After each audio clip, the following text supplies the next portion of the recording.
प्यारे बच्चों, आप जानते हो कि योग दिवस जो है वो 21 जून को मनाया जाता है। तो सभी आसन जो हैं वो इस वीडियो में मैंने डाले हैं। और योग दिवस क्यों मनाया जाता है, चलते हैं थोड़ा सा इसकी थ्योरी की तरफ। 11 जून 2014 में संयुक्त राष्ट्र में 177 सदस्यों द्वारा 21 जून को अंतर्राष्ट्रीय योग दिवस मनाने की मंजूरी मिली। इस साल योग दिवस की थीम है योग के साथ रहें, घर पर रहें। अब सोचा जाए कि योग दिवस 21 जून को ही क्यों मनाया जाता है। तो 21 जून को सूर्य जल्दी उदय होता है और देर से अस्त होता है। सूर्य के दक्षिणायन का समय आध्यात्मिक सिद्धियां प्राप्त करने में सहायक होता है। इस दिन भारत में ग्रीष्मकालीन संक्रांति का दिन भी होता है। तो international day of yoga 21 June 2021 common yoga protocol, जो जितने भी आसन जो है इस दिवस पे किए जाएंगे वो हम सब सीखते हैं और साथ में करते भी हैं। तो प्यारे बच्चों, सबसे पहले पद्मासन में बैठकर ईश्वर से हम प्रार्थना करेंगे आसन जो है उनको शुरू करने से पहले। तो आप पद्मासन में बैठे या सुखासन में बैठे, ये आपकी मर्जी है। तो इस वक्त जैसे ये बैठा हुआ है बच्चा, ये सुखासन में बैठा हुआ है। तो अपनी टांगों को सामने की ओर करना है और पद्मासन में बैठना है इसी तरह से। और बिल्कुल शांतचित्त होके सबसे पहले जो है वो हम ओम का उच्चारण करेंगे। मन ही मन या किसी मंत्र का उच्चारण कर सकते हैं आप, या ओम का उच्चारण जो है वो कर सकते हैं। क्योंकि कोई भी हम कार्य जब शुरू करते हैं तो हम जो है प्रभु का स्मरण जो है वो करते हैं।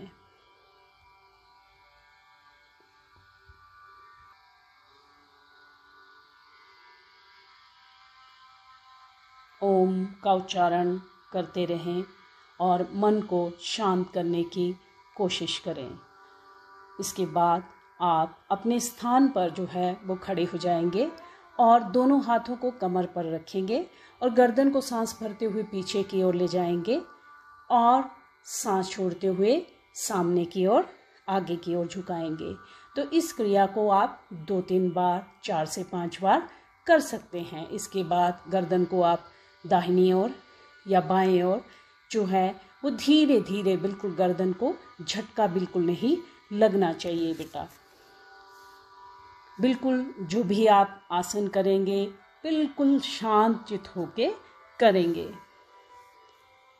गर्दन को पीछे की ओर, झटका बिल्कुल नहीं देना है, बिल्कुल धीरे धीरे करना है। और इसके बाद आप कटी चक्रासन करेंगे। सामने दोनों हाथों को फैलाएंगे और दोनों बाजुओं को पीछे की ओर दाएं से बाएं, बाएं से दाएं ले जाएंगे। इससे आपका थोड़ा सा वार्म अप भी होगा, आप आसनों के लिए तैयार हो जाएंगे। इसके बाद करना है जंघा शक्ति विकासक क्रिया। तो थोड़ी देर आपने इस तरह से अपने घुटनों से जो है वो नीचे झुकना है, घुटनों को बेंड करके। इससे आपकी टांगों में, हाथों में, पसलियों में मजबूती आती है। रीढ़ की हड्डी भी और पिंडलियां जो हैं आपकी वो मजबूत होती हैं। इसके बाद जाएंगे आप ताड़ासन। थोड़ा सा वीडियो कट हुई है तो बताया है, पंजों को भी उठाना है और हाथों को इस मुद्रा में लेना है। ताड़ासन से जिन बच्चों की लंबाई छोटी है, लंबाई में वृद्धि होती है। इसके बाद चलेंगे बेटा वृक्षासन की ओर। ये है वृक्षासन। बिल्कुल शांतचित्त जो है, नज़र बिल्कुल सामने की तरफ रखनी है। अपने पाँव को दाएं बाएं दोनों ही तरफ से आपने इसको करना है। वृक्षासन से बेटा शारीरिक और मानसिक संतुलन बनता है। इसके बाद जो है वो पाद हस्तासन करेंगे। तो सांस भरते हुए पीछे जाएंगे और सांस छोड़ते हुए आगे की ओर झुकेंगे। फिर से इस क्रिया को जो है आपने करना है। और पाद हस्तासन से जो है रक्त संचार बढ़िया से होता है। ये है अर्धचक्रासन। इससे गर्दन में आराम मिलता है, शुगर नियंत्रित होती है और आपकी रीढ़ की हड्डी जो है वो फ्लेक्सिबल बनती है। बच्चों, जब भी पीछे झुकना है तो सांस भरते हुए। ये है त्रिकोण आसन। त्रिकोण आसन दोनों ही तरफ से आपने करना है बच्चों। त्रिकोण मतलब आप जानते हैं त्रिकोण किसे कहते हैं। 3 कोने बनाने हैं अपने शरीर के, जो है 3 कोने बनाने हैं। त्रिकोणासन, इससे आपकी जो है कमर पतली होती है और आपको स्ट्रेंथ मिलती है। ये है बच्चों भद्रासन। भद्रासन से एकाग्रता बढ़ती है। तो जो स्टूडेंट हैं उनको ये भद्रासन करना चाहिए। ये है बच्चों बटरफ्लाई आसन। बटरफ्लाई आसन लड़कियों और महिलाओं के लिए बहुत ही लाभकारी है। इससे शरीर में फ्लेक्सिबिलिटी, लचीलापन आता है, क्योंकि टांगों की सारी नसें जो है वो इसमें आपकी खिंचती हैं, खिंचाव आता है उनमें। ये है वज्रासन बच्चों। वज्रासन से रक्त संचार बेहतर होता है और खाना खाने के बाद कहते हैं वज्रासन जरूर करना चाहिए, खाना जल्दी पचता है। ये है बच्चों अर्ध उष्ट्रासन। तो इसमें देखिए रीढ़ की हड्डी का पूरा प्रयोग हो रहा है, पूरे शरीर का प्रयोग हो रहा है। शरीर जो है वो लचीला बनता है। गर्दन की, कंधे की मांसपेशियां जो हैं आपकी वो आरामदायक महसूस करती हैं। अब चलेंगे बच्चों शशांक आसन की तरफ। शशांक आसन से लीवर, किडनी, यकृत और गुर्दों की सक्रियता जो है वो बढ़ती है। अच्छी तरह से ये काम करते हैं। और जब भी झुकना बेटा सांस छोड़ते हुए झुकेंगे आप। धीरे धीरे आप सांस भरेंगे और नीचे की ओर जब झुकेंगे तो आप सांस छोड़ेंगे। इसके बाद बच्चों चलेंगे बक्रासन। ये है बक्रासन। देखिए पेट की पूरी नसें इसमें जो है वो मुड़ जाती हैं जब भी आप करोगे। दोनों ही तरफ से करना है। बक्रासन से शरीर में लचीलापन आता है। इसके बाद जो आसन है बच्चों वो है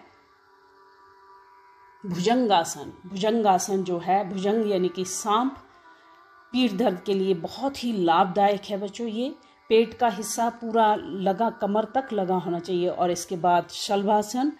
शलभासन से तंत्रिका तंत्र व पाचन तंत्र मजबूत बनता है। तो देखिए दोनों पाँव को पेट के बल लेट के पाँव को और गर्दन को उठाना है। इसके बाद बच्चों करेंगे मकरासन। मकरासन से मांसपेशियां मजबूत बनती हैं और जितने भी आसन बच्चों आपने किए हैं पूरी बॉडी, पूरी आपकी नसें रिलैक्स फील करती हैं। देखने में ये छोटे छोटे आसन लग रहे हैं, जब करोगे आप तो आपको पता चलेगा कि कितना शरीर का भरपूर उपयोग हो रहा है। सेतुबंद आसन से रीढ़ की हड्डी मजबूत बनती है, तनाव दूर होता है। सांस भरते हुए बॉडी को ऊपर उठाना है बच्चों आपने। अब दोनों भी टांगे सीधी करके आपने जो नेक्स्ट आसन करना है वो है पवन मुक्त आसन। पहले एक जंघा से और अपनी ठुड्डी को जो है वो घुटने के साथ लगाना है दूसरी टांग से। फिर आप दोनों टांगों से कर सकते हो। जो दोनों टांगों से नहीं कर सकते हैं वो एक एक करके कर सकते हैं। पवन मुक्त आसन से जो है वो गैस्ट्रिक की प्रॉब्लम जो है वो दूर होती है, गैस की समस्या दूर होती है। शवासन जो है बेटा वो आसनों के बाद करना चाहिए। इससे शरीर को आराम और मन को शांति मिलती है। जितनी भी मांसपेशियां हमारी यूज़ हो रही हैं उनको रिलैक्स मिलता है, आराम महसूस करती हैं। इसके बाद बच्चों चलेंगे हम कपालभाति करेंगे। कपालभाति से मेटाबॉलिज्म में सुधार आता है व पेट की समस्या से राहत मिलती है। तो आपने बच्चों पद्मासन में बैठना है या सुखासन में और सांस को छोड़ने की तरफ ध्यान देना है। इसके बाद बच्चों अनुलोम विलोम। अनुलोम विलोम से हृदय बलवान होता है और तनाव व चिंता से मुक्ति मिलती है। पूरे शरीर में ऑक्सीजन की आपूर्ति होती है। और बच्चों जो अंगूठे से आपने जो है वो दाहिनी नासिका बंद कर लेनी है और बाईं साइड से सांस लेना है। फिर आपने तर्जनी और जो आपकी जो रिंग फिंगर और अनामिका है उसको आपने दोनों को इकट्ठे करना है और उससे आपने जो है वो बाईं तरफ से जो है वो सांस छोड़ते हुए बाईं नासिका को फिर बंद कर लेना है। इसी तरह से बाएं से सांस लेना है तो दाएं से छोड़ना है, दाएं से सांस लेना है तो बाएं से छोड़ना है। और जब आपने इस क्रिया को रोकना है बच्चों, तो आपने बाईं साइड से सांस छोड़ते हुए इस क्रिया को बंद करना है।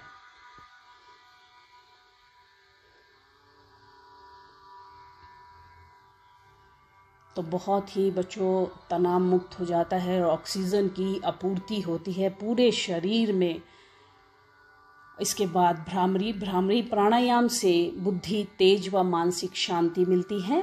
भ्रामरी से आपने अंगूठे से जो है वो कान बंद कर लेने हैं और अपनी जो तर्जनी उंगली है वो माथे पे और तीनों उंगलियां से आंख बंद करनी है, लंबी गहरी सांस लेनी है और इस तरह से आपने ध्वनि करनी है।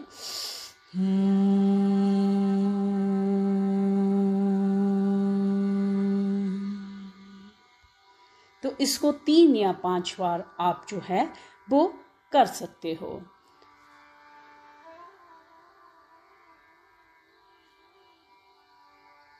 तो आपको बताया भ्रामरी से जो है भ्रामरी प्राणायाम से बुद्धि तेज व मानसिक शांति मिलती है। इसे हमें प्रतिदिन करना चाहिए, सोने से पहले और सुबह उठने के बाद प्रतिदिन जो है हमारा दिमाग जो है वो बहुत ही शांत हो जाता है। और पढ़ने वाले बच्चों के लिए जो है और सभी लोगों के लिए मानसिक शांति बहुत ही ज़रूरी है। इसके बाद थोड़ी देर कुछ समय तक करेंगे ध्यान से तनाव कम होता है, भावनात्मक स्वास्थ्य बढ़ता है, स्मरण शक्ति बढ़ती है। सब आसन करने के बाद जो है बच्चों दोनों हाथों को रगड़कर आंखों पे रखना है। दोनों हाथों को आंखों के ऊपर कुछ समय के लिए और फिर से 3 बार इस क्रिया को आप करेंगे। और इस तरह बच्चों जितने भी हमारे योग दिवस के दिन जो कॉमन प्रोटोकॉल में आते हैं हमारे आसन वो हमने किए। आप अच्छी तरह इनको सीखना और 21 जून को ज़रूर करना और मुझे पूर्ण विश्वास है कि सारे बच्चे इसको सीखेंगे और करेंगे। Thanks for watching. मुझे आशा है आप सब बच्चों ने ये आसन ज़रूर सीखे होंगे और सब बच्चे करेंगे। अच्छी तरह करना, 21 जून के लिए अच्छी तैयारी कर लेना, क्योंकि स्वास्थ्य से ज़्यादा कोई चीज़ ज़रूरी नहीं होती है। अगर ये नित्य प्रतिदिन करते हैं तो आप जो है शारीरिक और मानसिक तौर पर स्वास्थ्य को प्राप्त कर सकेंगे। Thanks for watching.